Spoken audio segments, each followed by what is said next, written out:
Но прежде всего я приехал поздравить издательство, потому что 90 лет – это событие. Это событие, которое бывает не у каждого, потому что в России таких издательств немного. И очень рад, что это национальное издательство. Вот как у вас, юбилей был у татарского книжного издательства был, да? У башкирского, у чувашей юбилеи. Чего я жду? Да на самом деле, когда я приезжаю вот в регионы, я вижу, что издательское дело живое. Люди хотят работать, люди хотят делать книги, которые будут воспитывать будущее поколение.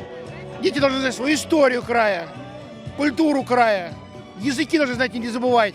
Это самое главное. И для этого, в принципе, существует национальные издательства, которые вот этим и занимаются.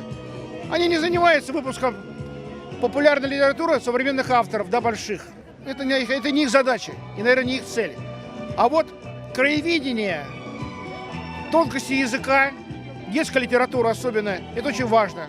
Поэтому я смотрю, на самом деле, и вижу, что, и надеюсь, что будет много людей, покупатели будут, дай бог вам помощь покупателей. Но и опять же, я лишний раз местные власти посмотрят, что вы интересны, вы самодостаточны, но все равно вам надо помогать.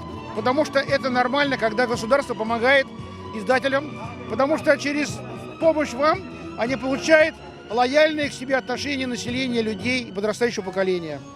Вот это мы и ждем.